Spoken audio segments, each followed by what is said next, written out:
Hello जनाब, कैसे हैं आप? Welcome you all to GATE Academy. तो दोस्तों, मैं उम्मीद करता हूं कि आप सारे बच्चे एकदम बढ़िया हो और मस्त तरीके के साथ में अपने डबल AITC 2025 की तैयारी में जुटे हुए हो और रेगुलर बेसिस पे पढ़ाई कर रहे हो।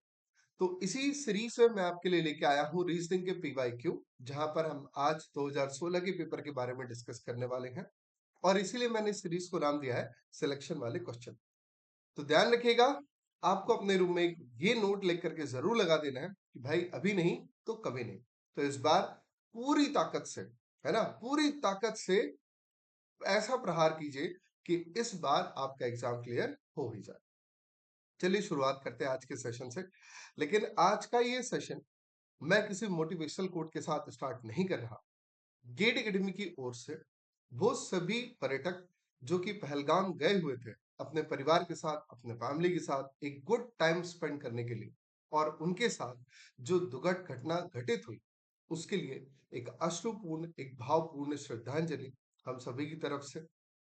और कामना करता हूं कि ईश्वर उन सभी की आत्माओं को, दिवंगत व्यक्तियों की आत्माओं को शांति दे।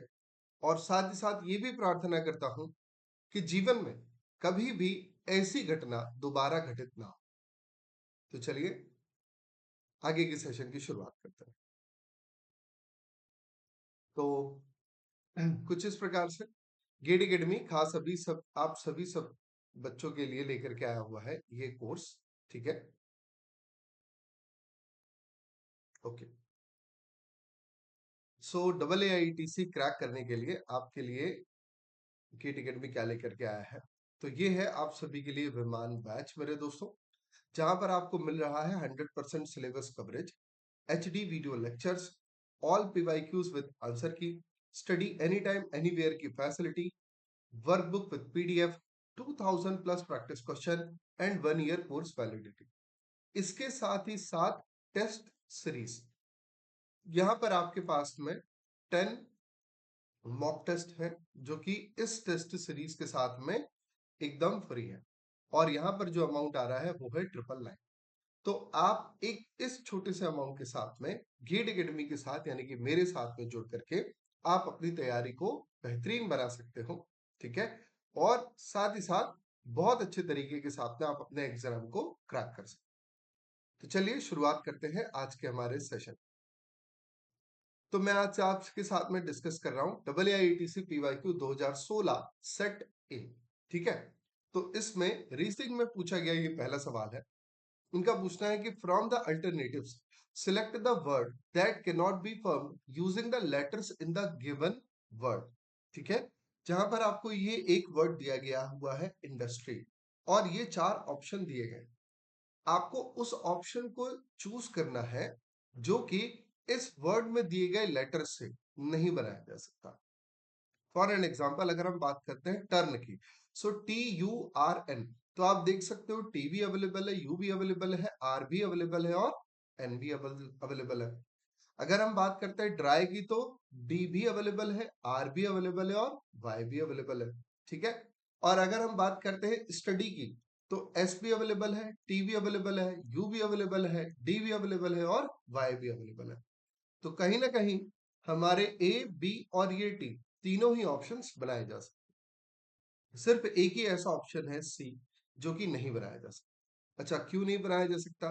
तो जनाब यहां पर लिखा हुआ ई दिए गए इंडस्ट्री वर्ड में शामिल नहीं है। ई यहां पर प्रेजेंट नहीं है, दैट इज दी वाई नहीं बनाया जा सकता। तो इन सवालों को इस तरीके से हल नहीं करना है कि आप ऑप्शन को एलिमिनेट करते हुए बैठे हुए हो। ठीक है, आपको एक नजर दौड़ानी है कि ऐसा इंडस्ट्री है ना, इंडस्ट्री एक बार दिमाग में आ गया कि हाँ भाई ये इंडस्ट्री की स्पेलिंग। अब आप खटखट देखोगे कि ऐसे कौन से वर्ड या लेटर्स हैं जो कि आपको यहाँ पर नहीं दिख रहा है। तो सीधे तौर पर आपको दिखाई दे जाएगा ई, कि ई एक ऐसा वर्ड है, लेटर है सॉरी, जो कि वर्ड इंडस्ट्री में नहीं आता। Hence option C will be the correct answer. ठीक है, अब आप देखो इसमें कोई कॉन्सेप्ट नहीं है, कोई चीज नहीं है, तो फिर ये सब एग्जाम में दिया क्यों जाता? तो ये सारी ही सारी चीजें ना आपकी करंट सिचुएशन, करंट प्रेशर पे आप एक सिली चीज को, एक है ना, क्योंकि वहां आप बैठे हुए हो, फ्लाइट का प्रेशर है, सारी कुछ चीजें हैं। तो जब कोई एक सिली चीज सामने आ रही है तो आप उसे कैसे अटेंड करते हो? क्योंकि कई बार ऐसा होता है कि बहुत सारी टफ टफ चीजों को करते हुए हमें एक सिली सी चीज भी टफ ही नजर आने लग जाती है ना। So that is the why आपके माइंड मेकअप को चेक करने के लिए ये क्वेश्चंस होते हैं कि आप इन छोटे छोटे से सिली क्वेश्चन से कितना ज्यादा टाइम सेव कर सकते हो और कितनी जल्दी ऐसे सवालों का सही आंसर मार करके आगे बढ़ सकते हो। धोखे से भी अगर ये क्वेश्चंस गलत हो गए तो रैंक गई, खत्म, फिर कुछ नहीं बचा सकते। ठीक है, तो इतना सरल सा पिद्दू सा सवाल कभी भी गलत नहीं होना चाहिए जनाब। तो चलिए फोकस करते हैं हम हमारे अगले क्वेश्चन की तरफ में, जो कि क्या कह रहा है भाई हमसे। तो यहां पर अगर आप देखो तो एक एनालॉजी का सवाल दिया गया कि select the related number from the given alternatives. ठीक है, तो अब यहां पर क्या दिया हुआ है, आपको 15 दिया है और 105 दिया गया है। तो सर 1 और 5 के जीरो में एक 1 और 5 के बीच में एक जीरो ऐड कर दिया, वैसे अपन जीरो यहां पर भी ऐड कर ले। नहीं, ऐसे तो काम नहीं चलेगा। तो अगर हम मल्टीप्लाई में देखें तो ये क्या है, 15 मल्टीप्लाइड बाय 7, 15 सत्ते 105, है ना। और अगर मैं इसमें 7 से मल्टीप्लाई करूं तो कितना आएगा, 17 सत्ते 119। तो क्या आपको 119 दिख रहा है? यस। तो क्या सर हर सवाल में ऐसा ही होगा? नहीं, बेसिकली ये जो है सवाल है, ये कहलाते हैं आपके नंबर एनालॉजी के। ठीक है, नंबर एनालॉजी। अब इसके भी दो टाइप होते हैं, sometimes it is meaningful, meaningful, और sometimes it will be meaningless.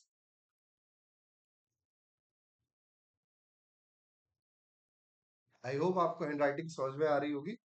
ठीक है, तो ये जो एनालॉजी है ये एग्जांपल है मीनिंगफुल का। अब मीनिंगलेस में क्या होता, वही चीज कि अगर यहां पर लिखा होता, जस्ट सपोज करते हैं 15 और यहां पर लिखा है 105 और इसके साथ में बना दिया जाता 17 और 107। सो this is an example of meaningless. तो सर पता कैसे चलेगा कि मीनिंगफुल है या मीनिंगलेस, है ना। तो अगर यहां पर ऑप्शन में 119 की जगह अगर आपको ऑप्शन डी दिया गया होता 107, तो फिर आपका सही आंसर हो जाता 107। ठीक है। अच्छा, एक डाउट और है कि सर अगर यहां पर 119 और 107 दोनों ही चीजें दी गई हैं, है ना, कि सर मान लीजिए 119 भी दे दिया 107 भी दे दिया, तब फिर मैं क्या करूं, फिर मैं इसको मीनिंगफुल एनालॉजी से समझू या मीनिंगलेस।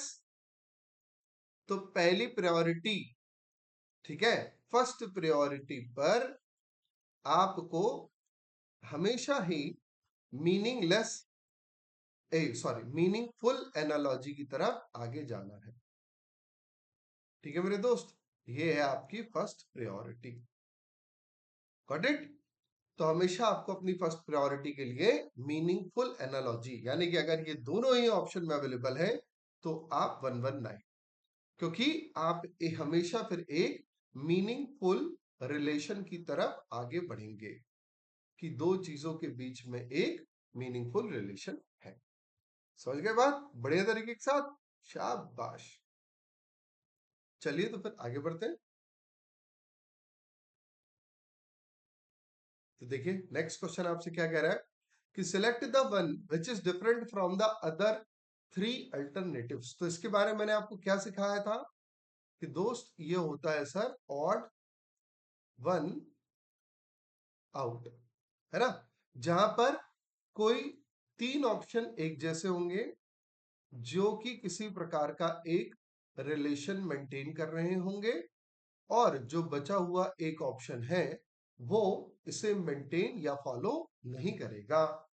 ठीक है, तो अब यहां पर देखिए क्या है, डायमंड है, बैंगल है, रिंग है और नेकलेस, है ना। डायमंड, बैंगल, रिंग और नेकलेस।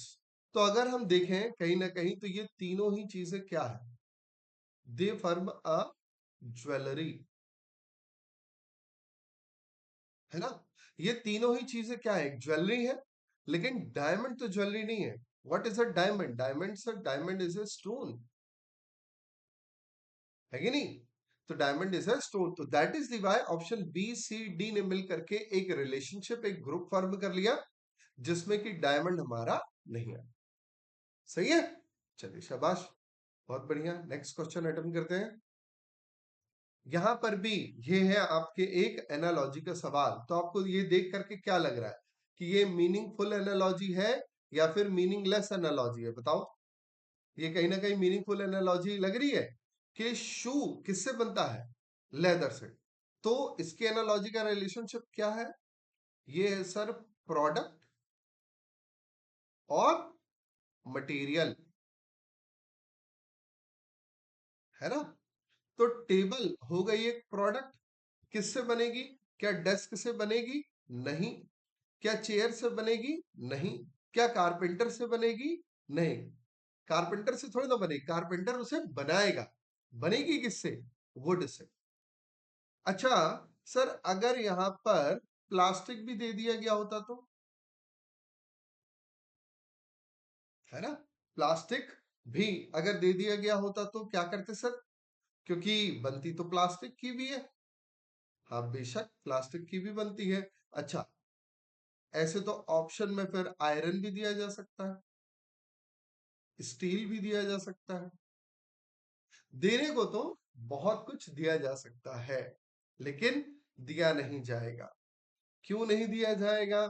बिकॉज ये चलती है एंशियंट चीजों पे, कि हमेशा से ही टेबल किसकी बनती है? वुड की बनती है। ठीक है, चलिए नेक्स्ट क्वेश्चन देखते हैं। Now arrange the following words in a meaningful order, ascending order. अब देखो, एक मैंने ऐसे ही बताया था आपको जो कि इंग्लिश डिक्शनरी से चलता था, है ना? किससे? इंग्लिश की डिक्शनरी से।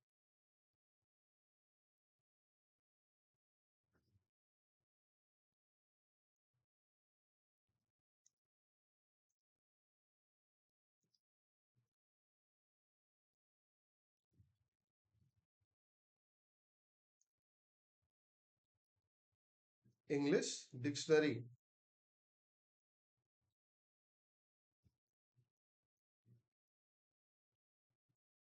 ठीक है, तो लेकिन ये इंग्लिश डिक्शनरी से नहीं है। यहां पर क्या बनाना है आपको? मीनिंगफुल ऑर्डर बनाना है। तो मीनिंगफुल ऑर्डर में point, triangle, square, angle, line, है ना? क्या हो सकता है? तो देखा जाए तो सबसे पहले कहीं ना कहीं पॉइंट होगा। ठीक है, फिर पॉइंट से एक लाइन बनेगी, और फिर इन्हीं लाइनों से एक ट्रायंगल बन जाएगा। ट्रायंगल से फिर स्क्वायर बनेगा, स्क्वायर से एंगल बनेगा। ऐसा कुछ होगा क्या? हाँ, नहीं। तो देखिए, सबसे पहले तो सर पॉइंट तो आना ही चाहिए, है ना? और फिर उसके बाद लाइन आ जाएगी, ये भी ठीक है। फिर एंगल बन जाएगा उससे। हाँ, अगर देखा जाए तो ऐसे ही तो बनता है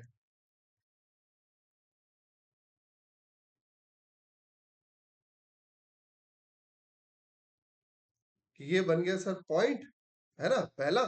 फिर उसके बाद ये बन गई एक लाइन, इधर पर एक और खींच दिया यदि तो ये एंगल बन गया, है ना? इधर से एक लाइन और खींच दी तो फिर ट्रायंगल बन गया। अब ट्रायंगल से स्क्वायर, दो लाइनें आप और खींच दीजिए तो फिर ये एक स्क्वायर बन गया।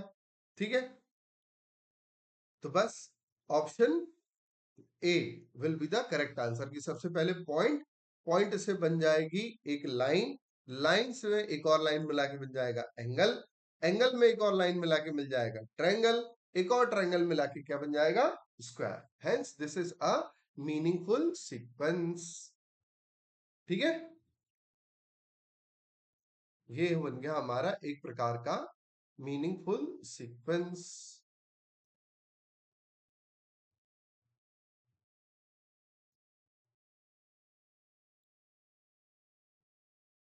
चलिए आगे बढ़ते हैं फिर। आगे नहीं जा रहा है।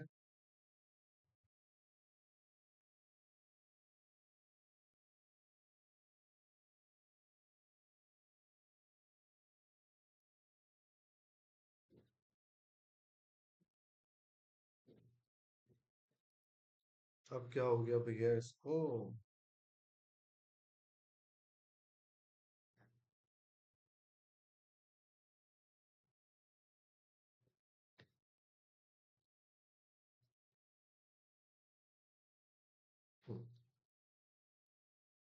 अब आ गया, ठीक है। So introducing a boy, Anita said, he is the son of the only child of my grandfather. How is Anita related to the boy? अब देखिए, इस पे ध्यान रखने योग्य सबसे महत्वपूर्ण बात, सबसे पहली कि हु पॉइंटेड टुवर्ड्स whom, यानी कि किसने किसकी ओर इशारा किया। और दूसरा, whose relation whose relation is asked with whom, ठीक है, कि किसका किससे रिलेशन पूछा गया है। ये दो बातें हैं जिनका ध्यान रखना होता है। तो introducing a boy Anita side, यानी कि किसी ने किसी की तरफ इशारा नहीं किया है ना। क्या? Introducing a boy Anita side, Anita ने एक बॉय को इंट्रोड्यूस कराते हुए कहा कि ही is the son of the only child of my grandfather. So my grandfather, अब मेरे ग्रैंडफादर का द ओनली चाइल्ड कौन होगा? मैं खुद, है ना? नहीं, मेरे फादर का ओनली चाइल्ड मैं, और मेरे ग्रैंडफादर का ओनली चाइल्ड, ठीक है। तो मेरे ग्रैंडफादर के ओनली चाइल्ड क्या होंगे? मेरे फादर होंगे, ठीक है। और he is the son of my father, तो अगर मेरे फादर का सन, यानी कि the son of my father will be my brother. So Anita related to that boy, Anita उसकी क्या कहलाएगी? तो अनीता उसकी क्या कहलानी चाहिए बॉस? सिस्टर। समझ में आया नहीं आया? देखो, ये हो गए यहां पर ग्रैंडफादर, इनकी एक जनरेशन के बाद आ जाएगा यहां पर उनका एक ओनली सन, और ये हो गई यहां पर कहीं ना कहीं अनीता। ये बन गया इसका फैमिली ट्री। इसे क्या कहा है कि only child of my grandfather. तो अगर मैं ग्रैंडफादर के रिलेशनशिप को बना रहा हूं तो यही तो बनेगा कि यहां हो गई अनीता, उसके ऊपर उसके फादर, के ऊपर उसके फादर, तो ये अनीता के क्या कहलाए? ग्रैंडफादर। अब द ओनली चाइल्ड, तो ग्रैंडफादर के ओनली चाइल्ड कौन कहलाएगा? यही पर्सन तो कहलाएगा। और इसका सन ये हो जाएगा, ये हो जाएगा इसका सन। तो बेसिकली ये सन अनीता का क्या कहलाएगा? ये रिलेशनशिप क्या है? ये रिलेशनशिप है सर ब्रदर। तो अब अगर ये इसका भाई है तो अनीता इसकी क्या कहलाएगी? देखो, कजिन तो हो नहीं से होएगी नहीं, नीस भी नहीं कहलाएगी, आंट भी नहीं कहलाएगी, तो क्या कहलाएगी? सिस्टर कहलाएगी। ठीक है, चलिए, वेरी गुड, शाबाश। आगे बढ़ते हैं। नेक्स्ट क्वेश्चन कहता है कि a class of boys stands in a single line, why one boy is 22nd in order from both the ends, how many boys are there in the class. ठीक है, तो मैं इसको एक्सप्लेन करके बनाता हूं, ठीक है।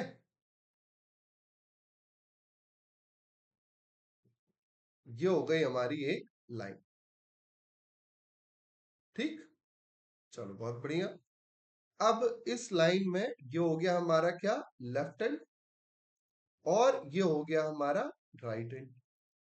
तो अगर लेफ्ट एंड से, ठीक है, अगर लेफ्ट एंड से हम इस पोजीशन को काउंट करें, ये, तो ये पोजीशन कौन सी है भाई? सर ये पोजीशन है 22। और अगर इसी पोजीशन को राइट एंड से काउंट किया जाए, ठीक है, किससे काउंट किया रहे? राइट एंड से। ये लो, तो भी ये कौन सी है? 22। यानी कि ये जो एक पर्टिकुलर पर्सन है, इसे दो बार काउंट किया जा रहा है, लेफ्ट से भी काउंट कर ले रहे हैं और राइट से भी काउंट कर ले रहे हैं। तो चलो मैं बताता हूं, लेफ्ट से हमारे पास में टोटल कितने स्टूडेंट्स हैं? 22, ठीक। और अगर मैं राइट से गिनूं तो फिर से ही ये 22 है, यानी 22 से पहले, यानी कि यहां तक कितने बच्चे बैठे होंगे? 21 स्टूडेंट ही तो बैठे होंगे। 22 से पहले कितने? 21। यानी कि अगर मैंने लेफ्ट से 22 बिठा रखे हैं तो राइट से कितने बिठा रखे हैं? 21। तो इसका मतलब कि टोटल कितने बैठेंगे, ये हो जाएगा 43, है ना। Hence 43 is the correct answer. ये था इसका लॉजिकल एक्सप्लेनेशन। अब देखो इसे टीचर्स याद कैसे करवाते हैं कि जब भी कभी आपसे टोटल की बात पूछी जा रही है बाय एनी वन पोजीशन, ठीक है, अगर आपको किसी एक पोजीशन के बारे में दोनों एंड से पता है कि ये वाली ही सेम पोजीशन है ना, तो यहां पर हो जाएगा लेफ्ट, क्या आपको लेफ्ट से कितना पता है, प्लस आपको उसी सेम पोजीशन के बारे में राइट से कितना पता है, और इन दोनों को जोड़ करके आप इसमें से माइनस कर दीजिए 1, है ना। ये कंडीशन कब के लिए फॉलो होती है, when we have information for same position, है ना, when we have an information for same position, ठीक है, information for same position, information for same position, तब आप इस चीज को लगा सकते हैं। लेकिन ये कब एप्लीकेबल नहीं होगा, जब आपके पास में इंफॉर्मेशन हो, इंफॉर्मेशन फॉर डिफरेंट पोजीशंस, ठीक है, तब ये एप्लीकेबल नहीं होगा, तब ये एप्लीकेबल नहीं होगा। ये कब एप्लीकेबल होगा, जब आपको सेम पोजीशन के बारे में जानकारी हो, तभी, ठीक है। चलो आगे बढ़ते हैं फिर। तो नेक्स्ट क्वेश्चन है कि select the relative word from the given alternatives. Breath, अब ये कैसी एनालॉजी है, मीनिंगफुल है, कमेंट करके बता दो आंसर फटाक से। ये मीनिंगफुल एनालॉजी है। तो ब्रीथ किससे रिलेटेड है, नोज से। तो वॉक किससे रिलेटेड होगी, वॉकिंग स्टिक से। नहीं भाई, बिना वॉकिंग स्टिक के नहीं चल सकते क्या, चल सकते हैं। पेवमेंट नहीं, क्रच नहीं, आंसर क्या आएगा, फुट, भैया बिना पांव के नहीं चला जा सकता। So this is the meaningful analogy, got it. चलिए बहुत बढ़िया।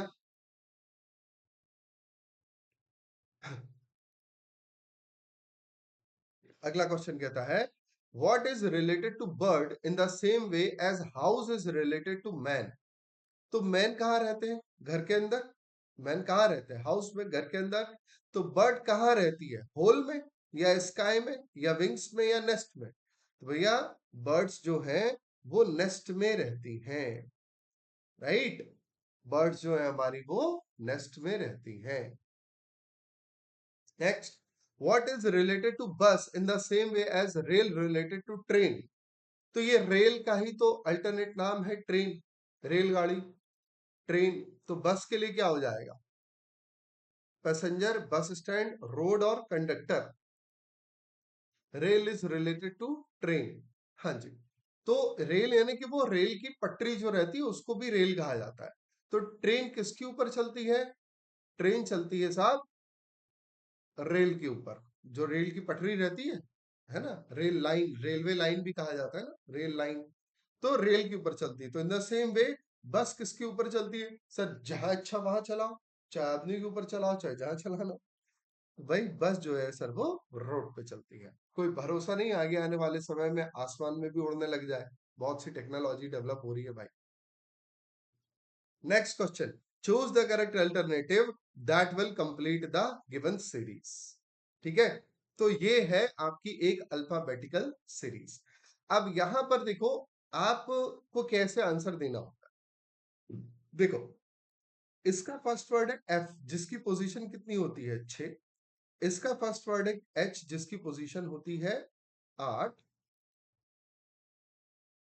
और ये है जे यानी कि हो गया 10।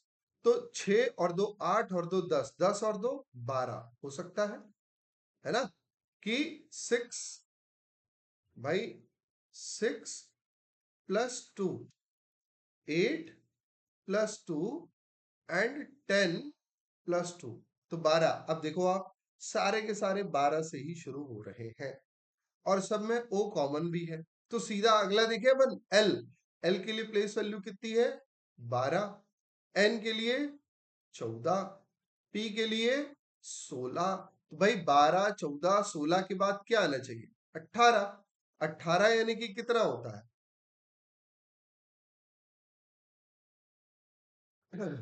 आर, ये रहा option A is the correct answer. कैसे याद रख सकते हैं देखो आर की अगर आप डिजाइन देखो, ठीक है, अगर आप यहां पर आर के लिए डिजाइन देखो तो ये आर है। अब इसमें मैं अगर छोटा सा चेंज कर दूं, नीचे इसको मिला दूं और बगल में एक लाइन खींच दूं, कैसा दिख रहा है 18 से दिख रहा है। इस ट्रिक को मैं कहता हूं फेस वैल्यू, फेस वैल्यू से याद रखना प्लेस वैल्यू को। बात समझ रहे हो नहीं समझ रहे, फेस वैल्यू से प्लेस वैल्यू याद रखना, कोडिंग डिकोडिंग में मैंने इस चीज को सिखाया है। एक बार में आप सीख जाओगे और जिंदगी में कभी भी नहीं भूलोगे। नेक्स्ट क्वेश्चन है आपके पास में कोडिंग डिकोडिंग का, ठीक है।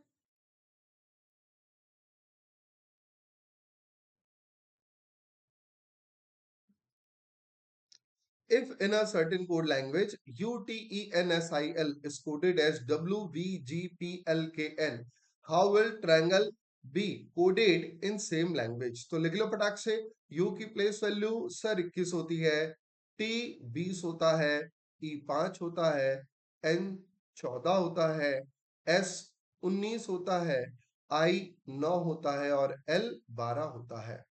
इसके बीच नीचे अपन इसको लिख लें, ये होता है सर 23, ये होता है सर 22, ये होता है सर 7, यहां पर होता है सर 16 और एल होता है सर 12, के होता है 11 और एन होता है 14। अब अगर आप यहां पर देखो तो 21 से 23 आने का तरीका +2, 21 और 2 23, 20 से 22 भी +2 +2 +2, है ना। S19 और ये है 12। चलो ठीक है देखते हैं, यहां पर भी है +2 और यहां पर भी है +2। तो अगर मैं ट्रायंगल में +2 कर दूं तो ट्रायंगल में T हो गया भैया 20, R हो जाता है मेरे पास में 18, ठीक है, R कितना हो गया 18, I हो गया 9 और A हो गया 1, N 14, G 7, L 12 और E 5, ठीक है। अब 20 और 2 22, 22 यानी कि V, V is the sign of victory, ठीक है।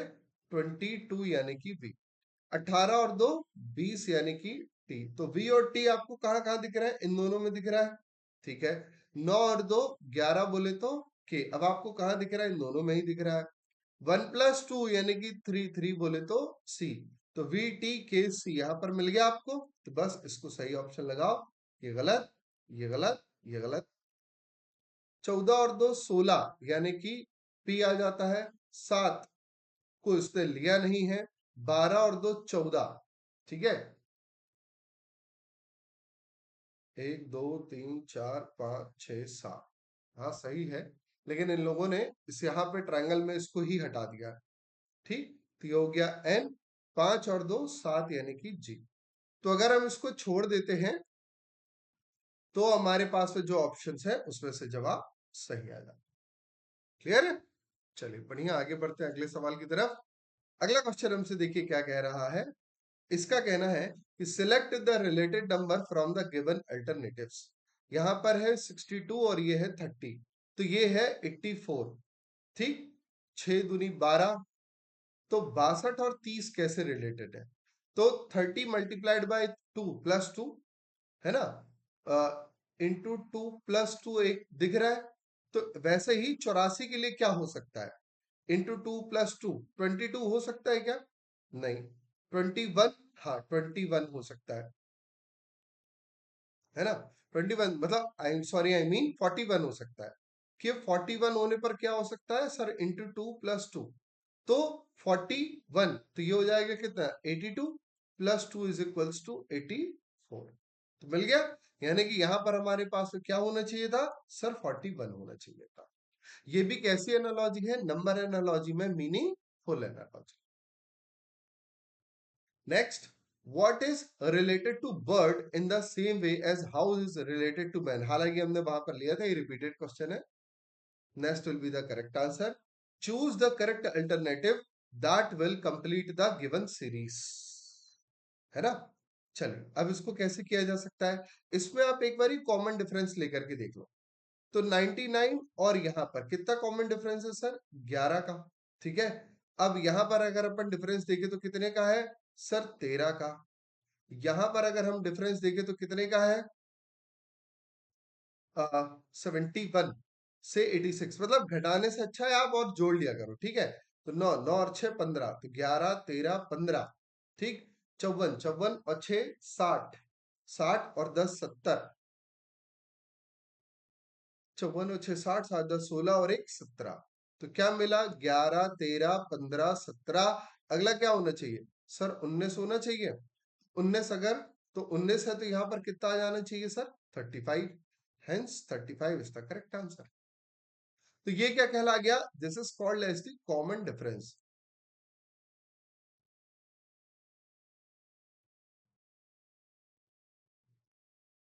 ये एक सबसे सरल मेथड होती है नंबर सीरीज के लिए, which is called as the common difference method. ठीक, ऐसे ही कोई और भी होती हैं, कोर्स में मैंने कवर किया हुआ है, जब आप देखोगे तो आप सीख जाओ। चलिए आगे बढ़ते हैं। तो ये हमने आज डिस्कस कर लिया हमारे 2016 का सेट ए। अगले सेशन में मैं आपको कराऊंगा 2016 का सेट बी। आपकी बेहतर तैयारी के लिए गेट एकेडमी आप सभी के लिए लेकर के आया खास विमान बैच, जिसमें आपको मिल रहा है 100% syllabus coverage, HD video lectures, all PYQ with answer की, स्टडी एनी टाइम एनीवेयर की facility, workbook PDF, 2000 plus practice question, 1 year की कोर्स वैलिडिटी, और साथ ही साथ फ्री टेस्ट सीरीज। ठीक है, सो आज के सेशन में बस इतना ही। All the very best for your EIETC 2025। इसी प्रकार से बने रहिए मेरे साथ, गेट एकेडमी के साथ। जल्दी फिर होगी मुलाकात।